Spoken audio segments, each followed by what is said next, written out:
Siyalibingelela zihlobo ezithandekayo ngegama lenkosi yethu Jesu.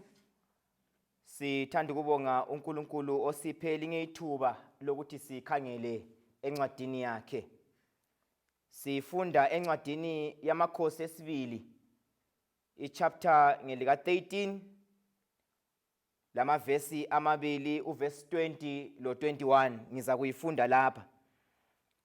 Ithi yona iBhayibheli, uElisha wafa wangcwatshwa. Abahlaseli bamaMowabi babejayele ukungena elizweni entwasa. Kwathi kwesinye isikhathi abako-Israyeli bengcwaba indoda ethile, babona nampa abahlaseli. Basebelahlela isidumbu leso ethuneni lika Elisha.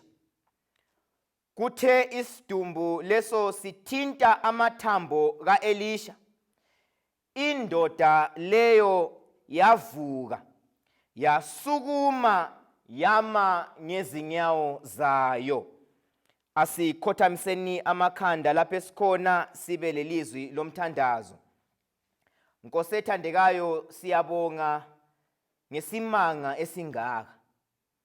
Siyakunxusa, siyazinikela esandleni sakho ukubana mawukhuluma phakathi kwethu sikuzwe kanengi. Yisiloyiso sethu lesi ngegama lika Jesu elihlala zona phakade siyakhuleka, amen. Le ngeyinye yezindaba eziseBhayibhelini phose inengi lethu eledlula kiyo singayinanzelelanga, funa sibale kodwa singayizwisisi ukuthi imumetheni. Namhlanje ke umoya wenkosi uza kusiholela kiyo, usiphathise ukuze sifunde okumunyethwe yilolu daba. Isihloko sendaba yethu sithi ilifa lamathambo. Ilifa lamathambo. Nxa sifunda leyi indaba, sinanzelela ukuthi uElisha usefike esigabeni sokuthi afe. Kumbe angithi mina ukwendlalela lokho, uElisha simzwisisa ngcono singasuka laye kumthungameli wakhe, lo omchiyele isigodo ukuba agijime umganga ofanayo, indoda okuthiwa ngu-Elijah. uElisha lo Elijah banikelana umsebenzi wokuvangela kumbe umsebenzi wokusebenzela uNkulunkulu. uElisha uza emvana kuka-Elijah. And uElijah siyazi sonke ukuthi yindoda eyayingumprofeti omkhulu kakhulu kumbali yeBhayibhelini. Wayemkhulu esenza kuhle okwaze kwadala ukuthi uNkulunkulu emkhangele, wabona kufanele ukuthi lo akazukufa kodwa uza kubuya kimi, ngiza kumsusa emhlabeni aze kimi engazange akazwe ukufa. uElijah nguye ofanayo owakhethwa lo Mose ukubana behle phansi baye kuJesu besiyamqinisa andi ukubana abhekane lobunzima obabuletha ukufa kwakhe. uElijah wayesiza emele abazakuya ekhaya ezulwini bengazange beke befe. Ngokufanayo uMose emele ababezakuya ezulwini kumbe abazakuya ezulwini beke bafa ngapha kwelanga. So ngamafitshane uElijah ngumthungameli kaElisha. Ungabala uchapter 2 webhuku elifananayo, wencwadi efananayo, sinanzelela ukuthi uElijah laye wayesazi ukuthi wayengasoze afe. Wayesazi ukuthi uNkulunkulu kukhulu ambekele khona uza kumsusa emhlabeni engazange ake afe. Yikho eseza kuhamba iBhayibheli liyasitshela ukuthi wayevakatsha esuka edolobheni elithile esiya kwelinye, esuka kwelinye esiya kwelinye, esenza imisebenzi yakhe yokugcina. Ngakho ke uthe ehamba emhlabeni, abantu ayehlangana labo ngenxa yokuthi esekwazi ukuthi uza kuhamba, wayesechitha isikhathi sakhe esiningi lo Elisha umlandeli wakhe, ayevele eqophe ukuthi uza kumjiyela umsebenzi. Wayethi mayehamba laye esuka kuleli dolobho esiya kwelinye, abantu ababembona bezwile besizwa ukuthi uElijah uza kususwa kibo, babehlala bebuza uElisha bethi kuye, kanti Elisha, awazi na ukuthi uElijah uza kusuka kuwe, hathi kudala kodwa namhlanje? uElisha abesebaphendula athi kibo, ngiyakwazi ukuthi uyahamba, thulani, lingaze lakhuluma ngakho, ngoba kusondaba entsha kimi. Ngiyazi, thulani. So babehlala bemkhumbuza angani bafisa ukuletha ubuhlungu kuye ukuthi uza kusala elesizungu andukubana umthungameli wakhe esehambile.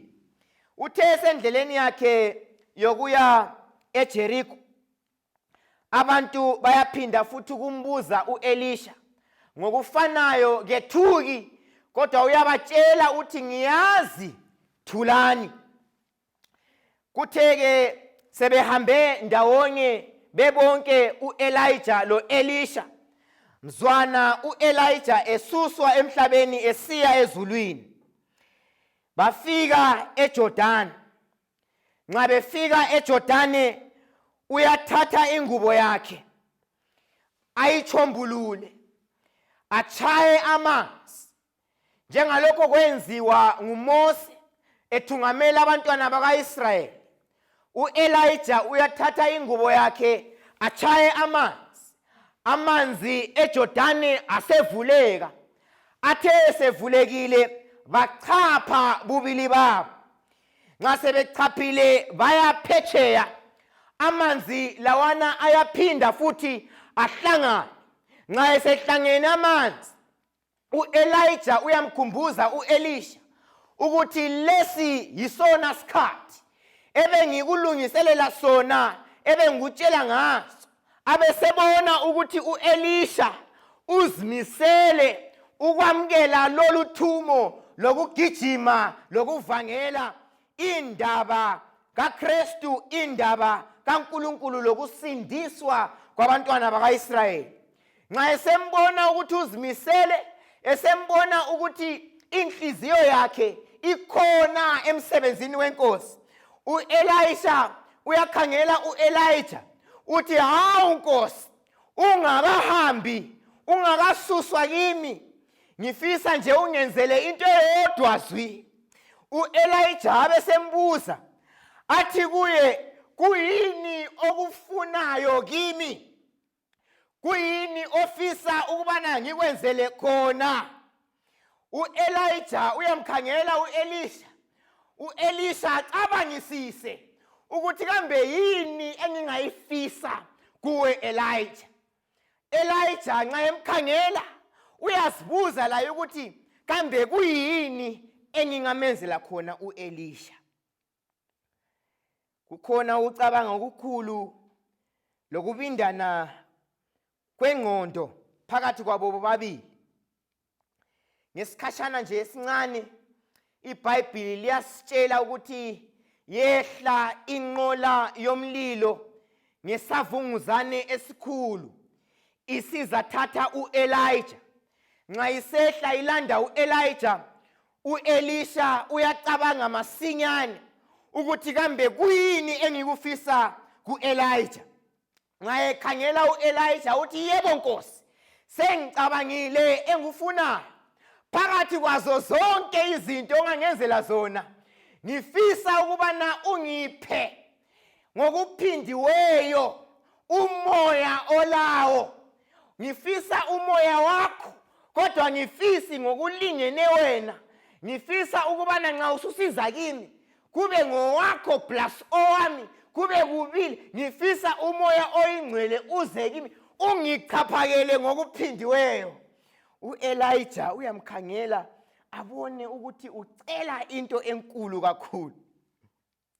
Zihlobo zami ezithandekayo, kuyafika kwezinye izikhathi lapho imithandazo yethu nxa sicabanga ukuthi siceleni kumlimi, kungamelanga sicele ngokwesaba, ngoba kusemthandazweni yethu lapho esibona khona amandla kumbe ubukhulu bokupha kukaNkulunkulu. Abanye bethu asinanzeleli ukuthi nxa kumele sikhuleke, singakhuleka kancane, siletha kuNkulunkulu kusize encane, ngoba siyabe singazi ukuthi uNkulunkulu uyasenzela ukukhulu esingakufisa ezimpilweni zethu.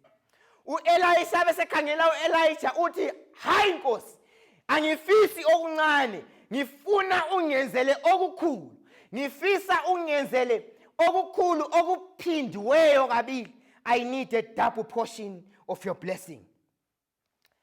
Ngesikhatshana esincane iyehla inqola. Nxa isehla inqola iyathatha u-Elijah. Nxa isenyuka lo Elijah, ilihlo lami lengqondo liyangitshengisa u-Elijah esenyuka egade inqola esethethwe isavunguzane. Nxa ehamba u-Elijah uyathalaza emuva, azibuza ukuthi kambe ngandlela bani izibusiso zami eziphindiweyo ezingayifikelela lindoda. Nxa ekhangela khonapho uyakhipha ingubo achaye ngayo amanzi, athalaze emuva, ayiphosele u-Elisha. Kungani emjikela u-Elisha ingubo yakhe? Ngenxa yokuthi uyabona ukuzimisela kuka-Elisha. Uyabona ukuthi yena ngokwakhe lapha kade mele fike khona usefikile, usephumelele. Vumela mlalelo othandekayo, ngikutshele ukuthi impumela empilweni kwesinye isikhathi awusoze uphilela ukuyibona, ngoba impumela yeqiniso iza kufezeka uma wena usudlulile.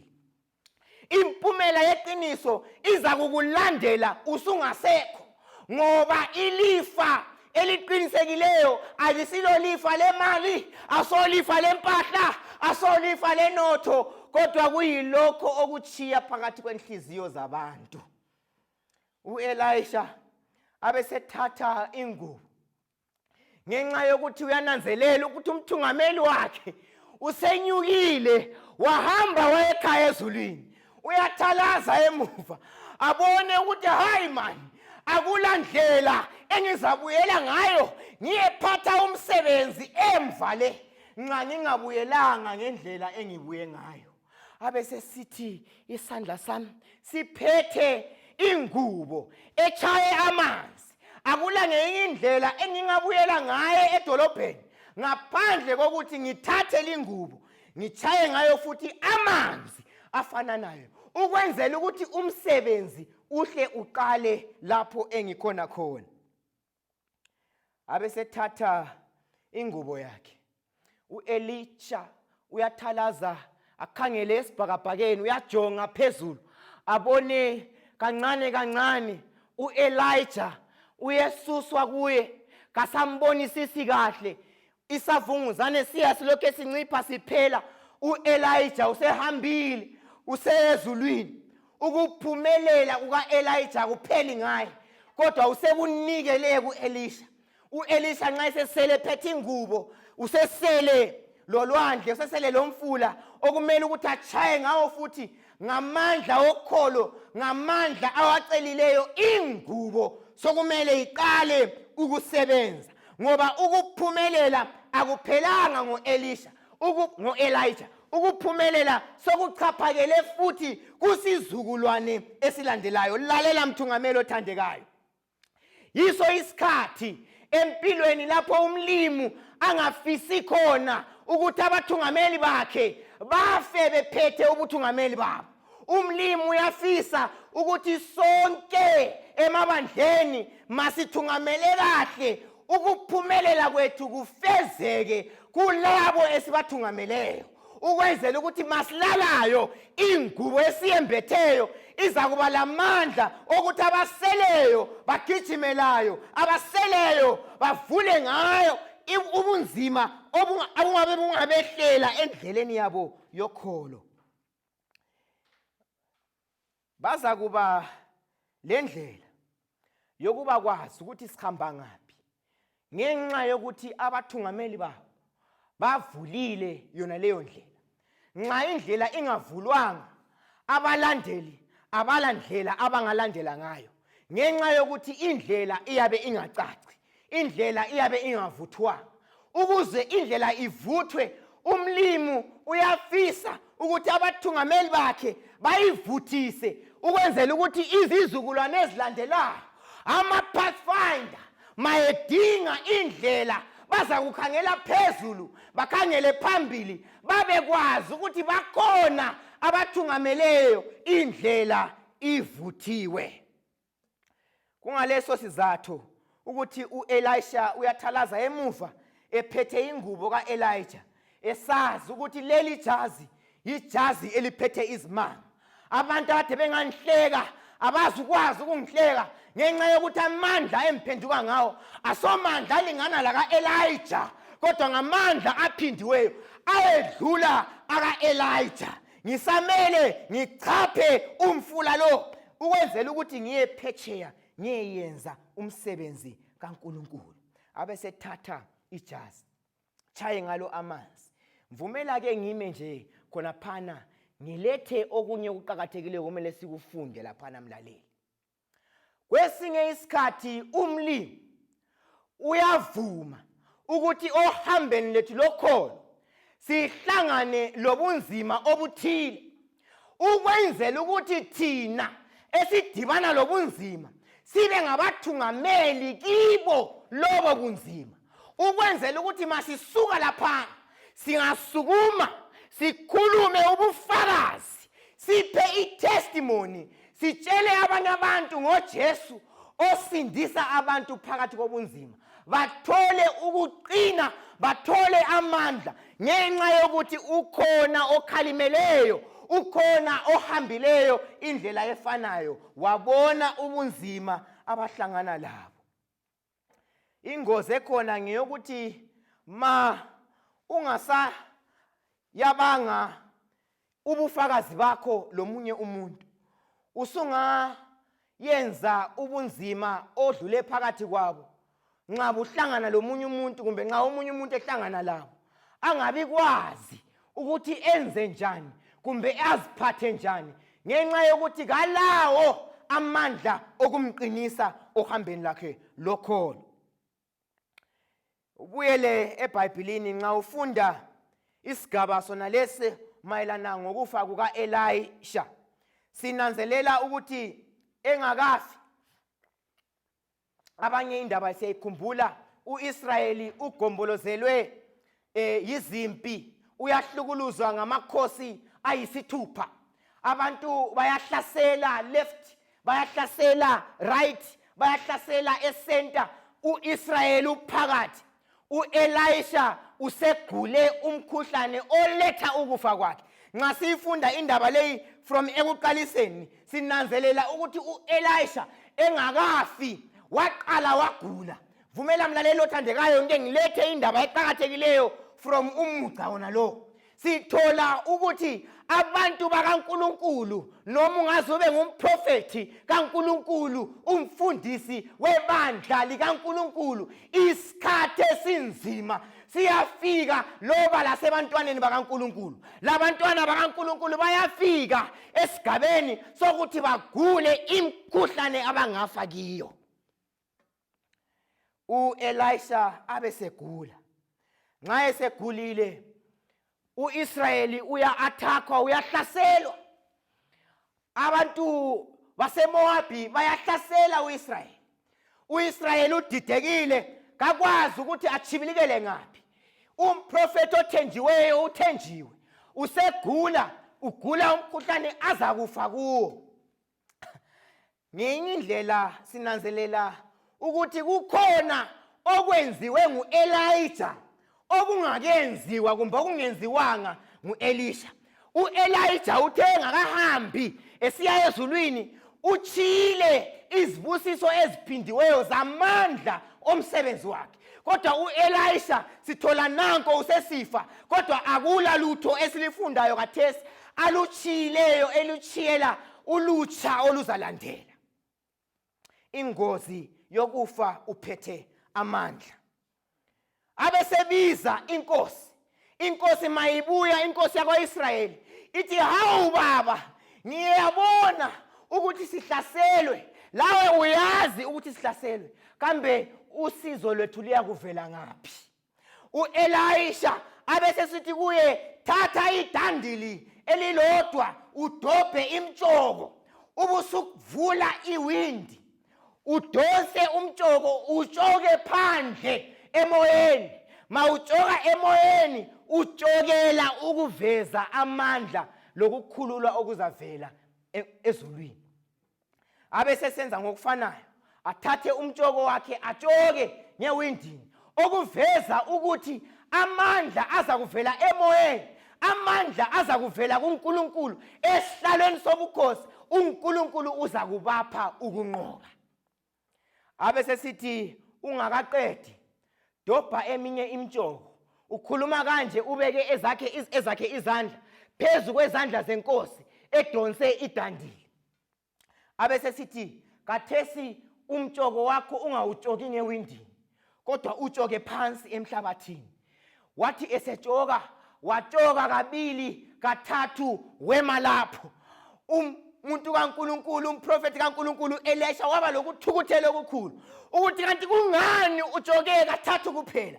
Bekumele utshoke kahlanu kumbe kasithupha, okuzaveza ukuthi ukunqoba kwakho iSyria lizayinqoba, liyibhubhise, liyiphelelise, liyichabalalise, ingaze yaphinda yaphenduka futhi. Kodwa ngenxa yokuthi utshoke kathathu alizi ukunqoba okupheleleyo, bazaphinda baphenduke laba bantu.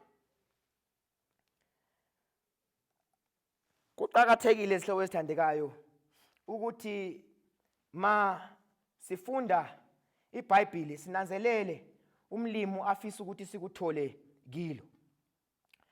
Elisha sekhulile uyafa. Mayefayo uElisha uyangcwatshwa. Sesifikile lapho esifunde khona uverse 20 lo 21. uElisha nxa esengcwatshiwe siyedlula isikhathi, edlula iminyaka, ilizwi likaNkulunkulu liyagcwaliseka ukuthi aluba leyana nkosi yatshoka kasithupha kumbe kahlanu, aluba yachabalalisa ubunqobi beSyria, kodwa ngenxa yokuthi ayitshokanga kwenela uNkulunkulu, ilizwi lakhe liyagcwaliseka. iSyria efana nayo iyabuya futhi mzwana ngelanga uIsrayeli esiyangcwaba omunye umuntu omutsha. Ngemva kweminyaka eminingi ethile uElisha esefile, bathe bemngcwaba, bathe befika lapho kumele umsebenzi uqale khona. Ngiyabona ngelihlo lenhliziyo begombolozele emathuneni, sebezimisela ukuqalisa izingoma zokuthi beqale umsebenzi wokubeka isihlobo sabo esitsha esesingesifileyo. Bayafika bese kuqhamuka abahlaseli. iBhayibheli lithi nxa abahlaseli beqhamuka bayeza babe sebethatha o-Israyeli umuntu ofileyo bamjike. Nxa bemjika bamjika okumphosela nje egodini, funa igodi elaselisele iminyaka lapho okwakulele khona inceku yenkosi uElisha. Lo muntu wenkosi omdala oleleyo, lo muntu omutsha osebenzela inkosi, omutsha oleleyo ongakangcwatshwa, kodwa nxa bebona abahlaseli bathatha lo muntu bemjikele egodini. Nxa bemjikela ethuneni leli, umzimba wakhe uhlangana lamathambo kaElisha. Nxa labana bebaleka behlanhlatha bebalekela abahlaseli, lo amathambo kaElisha ahlangana lo mzimba wakhe. iBhayibheli bese lisithi wavuka wema. Nxa evuka esima, ngifisa ukuthi siphume lokunye ukuqhakathekileyo. kukhona eBhayibhelini sihlobo esithandekayo. Kulotshiwe eBhayibhelini ukuthi izikhathi zokuhlaselwa yisitha ziyeza ezimpilweni zabantwana bakaNkulunkulu, kodwa akusona siphetho, ayisiyo ndawo lapho esicina khona nxa izitha zisihlasela. Izitha zingaze zisihlasele kugcwalisa isikhathi, kodwa uNkulunkulu uthembekile. Noma singahlaselwa yizitha, kithi akhona amathambo abusisekileyo alilifa eligcotshwe ngumlimi uqobo lwakhe.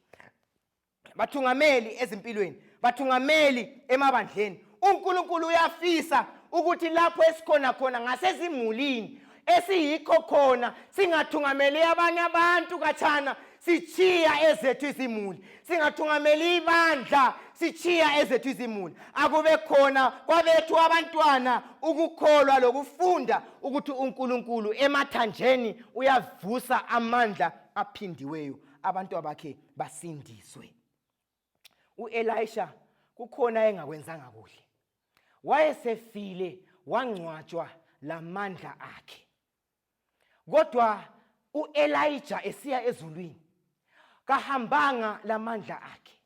Nanka amandla esefika esigabeni sokuthi asephela asecina, kodwa uNkulunkulu uyakhangela phansi athi hayi, amandla amelanga aphele ngokufa. Noma umuntu efele kimi ethuneni lakhe kukhona amandla. Sihlobo esithandekayo, iBhayibheli lonke limayelana ngoJesu. uJesu ukhona endabeni le, ngenxa yokuthi uJesu ofanayo uthe esefile wabekwa ethuneni, amandla okufa awekho. uJesu ulamandla adlula ukufa. Ethuneni uJesu elele phakathi uyanqoba ithuna. uElisha efile, amathambo akhe alamandla okuletha impilo kwabaseleyo. Kuyingozi enkulu ukuthi intsha esebandleni ife ndawonye labadala ebandleni. Nxa kungafa angcono kufe abadala bephethe amandla, ngoba abatsha kukhona abazakuthola, abazakufunda emandleni abadala. Siyadingana, abancane bayabadinga abadala. Akulandlela abangagijima ngayo bengakhalingelwanga. Bayadinga ukukhanyiselwa ngabadala, bayadinga abantu abatsha, bayadinga ama-pathfinders, bayayidinga iyouth, bayayidinga i-amo, bayamdinga uDok, bayadinga ukukhanyiselwa ngoba bodwa abalawo amandla. Ake ngivale ngokuthi mina, nxa ungafika esigabeni sokuthi umlimi avume ukuthi ulale, mlalelo othandekayo, lala usazi ukuthi ulele ethuneni elilamandla amathambo okuvuka, ilifa lamathambo. Ungavumi ukuthi lapho ozalala khona ungavuseki, ungavumi ukuthi lapho uyalala khona ingcwaba lakho lingabi lamandla esiphambano, ungavumi ukuthi lapho olala khona ingcwaba lakho lingabi lamandla obukhona bukaJesu. Lala emandleni kaKristu, ukwenzela ukuthi nxa umzimba wakho uthintana lokukhala kwempalampala, uza kuhlangana amathambo akho noma sewomile ngenxa yokuthi ahlangana lamandla kaJesu. Uza kuvuka, awuyikuvuka kuphela uhlale, uza kuvuka umhlangabeze emafini. Uphinde uyebona uElijah, uyembona uMose, uyembona uEnoch, kanye ndawonye labanye abafele enkosini abalele emathuneni alamandla okuvuka. Bengingacela mina ukuthi uhambe ethuneni eliloJesu, usazi ukuthi mawufayo ukhona omele ame ethuneni lakho. Asingafini lamandla esiwaphetheyo. Umlimi uyabona ukuthi umhlaba suza kufika emaphethelweni, uyafisa ukuthi mina lawe sigijime ngesiqubu esimangalisayo. Amandla esiwathweleyo siwabelane labanye, singawagogosi, singawagagadleli, singancishani lawo. Nxa ekhona ongamupha amandla, phela ukufa kokwakomoya yikuthi ungalethi umahluko empilweni yomunye umuntu, kodwa mawuphila kokwakomoya uyaletha umahluko empilweni yomunye umuntu. uNkulunkulu uyafisa namhlanje ukuthi wena ondlebe zakho zivuliwe usizwa ilizwi lakhe, thatha amandla akuphe wona uwabelane labanye, nikeza abanye, ukwenzela ukuthi umsebenzi wokugoqwa komhlaba upheleliswe ngamandla kaKristu. Ngifuna ukukhuleka lo munye umuntu ozimiseleyo ukuthi Nkosi, ngingabe ngilamandla kodwa amandla ami sengiwalahlele endaweni ezingayisizo. Amandla ngingabe ngilawo kodwa sengingene endaweni ezingayisizo. Bengifisa ukuthi uphendukise amandla ami. Nxa uwaphendukisa kimi, ngikusebenzele ngeqiniso langomoya, bese ngisaba labanye. Ngingapha abanye, angibe yisibonelo even kowami umndeni lapho engikhona khona lasebandleni. Ngicela Nkosi ungiyenze ngibe yisibonelo, ngibe yisibani kulabo engihlangana labo. Ungabe ukhona lapho khona khothamisa ikhanda lakho, uvale amehlo, sibe lelizwi lomthandazo. Asikhuleke. Baba othandekayo sekhaya ezulwini, siyabonga. Nanti ilizwi lakho esilifundayo mayelana ngelifa lamathambo. Besicela Nkosi ethandekayo ukuthi masidlulayo kulowo mhlaba, kungenzeka silale, asingalali siphethe amandla angasebenzela abasalayo. Nxa kungenzeka Nkosi ukuthi kathesi siphila, usiphe ukunanzelela amandla esivele siwaphethe siwathwele. Besicela Nkosi ethandekayo ukuthi siwabe labanye. Intsha yethu ingagijimi ingela direction, ingagijimi ingazi lapho yakhona, umhlaba sunzima, siphila phakathi kwama lockdown, siphinde sibuyele, akusoze Nkosi kuphinde kufanane. Besicela Jehova othandekayo ukuthi in this new norm, phakathi kokuphithizela okungaka, amandla esiwaphetheyo singawabelana labanye. Ivangeli lakho lifamfathe ligcwale indawo zonke kwande ukubana kufike kuphela. Sekuphelisiwe konke, kuhleli kukuhle ekhaya. Mawusilandayo sisabele amagama ethu elotshwe encwadini yokuphila. Amandla siyawadinga, senze izibonelo. Ngegama likaJesu ehlala uzina phakade siyakhuleka. Amen.